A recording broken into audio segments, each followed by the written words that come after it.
आज की वीडियो में एक अंडर वैल्यूड स्टॉक के बारे में जानेंगे। इस सेक्टर में केवल एक स्टॉक ही नहीं, पूरा सेक्टर ही अंडर वैल्यूड है।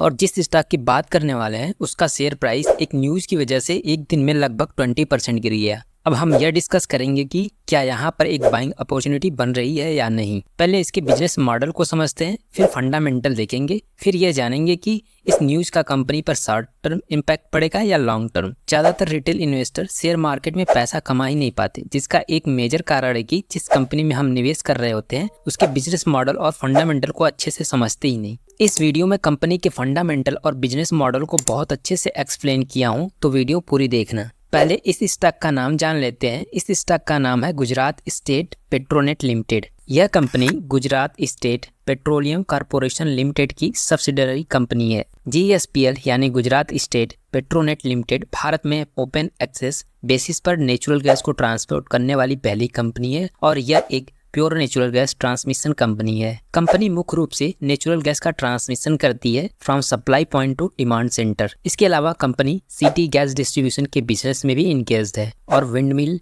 के माध्यम से बिजली के उत्पादन के बिजनेस में भी इंगेज्ड है। अब ये देखते हैं कि प्रोडक्ट वाइज कितना रेवेन्यू जनरेट करती है। सिटी गैस डिस्ट्रीब्यूशन से 92.4%, जबकि गैस ट्रांसपोर्टेशन से 7% और अदर से 0.7% रेवेन्यू जनरेट करती है। और यहाँ पर इसका लोकेशन वाइज ब्रेकअप देख सकते हो। इंडिया से इसका 100% रेवेन्यू आता है और इसका वर्टिकल वॉल्यूम परसेंटेज देख सकते हो। इस शेयर का करेंट प्राइस 293 रुपया है। यहाँ पर देख सकते हैं कि 16 अप्रैल को इसका प्राइस 391 रुपया था, फिर सडनली 20% गिर गया, जिसके कारण लोअर सर्किट लग गया। यह शेयर ओवरऑल 530% का रिटर्न दे चुका है और इस शेयर का 52 वीक हाई 406 रुपया, जबकि 52 वीक लो 254 रुपया है। यानी यह शेयर अपने 52 वीक लो के पास ट्रेड कर रहा है। अब इस कंपनी के फंडामेंटल को देखते हैं। इस कंपनी का मार्केट कैप 16,534 करोड़ है। इसका स्टॉक PE रेशियो 10.6 है, जो कि इंडस्ट्री PE 18 से कम है, यानी शेयर भी अंडर वैल्यूड है। और यह कंपनी अपने शेयर होल्डर को डिविडेंड भी देती है।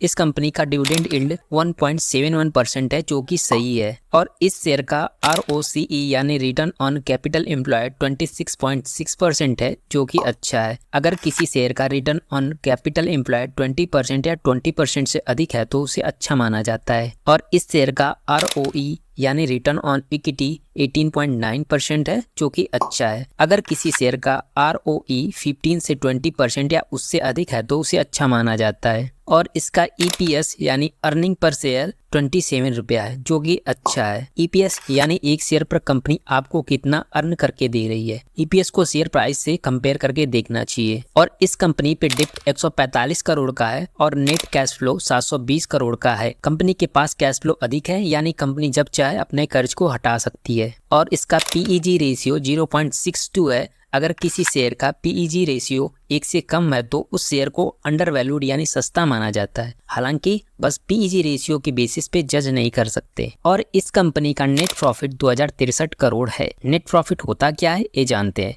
किसी कंपनी की जितनी भी टोटल इनकम होती है उसमें से अगर कंपनी के सारे एक्सपेंस को निकाल दे तो वह कंपनी का नेट प्रॉफिट कहलाता है। और इस शेयर का करंट एसेट 3095 करोड़ है, जबकि करंट लायबिलिटीज 3120 करोड़ है। यहाँ पर एक निगेटिव पॉइंट है कि कंपनी का करंट लायबिलिटीज करंट एसेट से अधिक है। कंपनी के पास अधिक करंट एसेट्स होना अच्छा माना जाता है। और इसका डेट टू इक्विटी रेशियो 0.01 है, यानी कंपनी पर ना के बराबर कर्ज है। और इस शेयर का प्योत्रोतिक स्कोर 7 है, जो कि सही है। अब यह समझते हैं कि प्योत्रोतिक स्कोर होता क्या है। हमें यह 0 से 9 तक का स्कोर देता है। इसमें 9 पैरामीटर होते हैं। अगर किसी शेयर का स्कोर 8 या 9 आता है तो बहुत ही जबरदस्त स्टॉक है इन्वेस्ट करने के लिए। अब इसका पीयर कंपैरिजन देखते हैं। इसके पीयर कंपैरिजन में इस स्टॉक के या इस इंडस्ट्री के और सभी कंपनियों को देख सकते हैं और उनके फंडामेंटल रेशियो भी दिया गया है, तो इस सेक्टर के बाकी कंपनियों से कंपेयर करके देख सकते हैं। इसके शेयर होल्डिंग पैटर्न की बात करें तो प्रमोटर 37.63% है,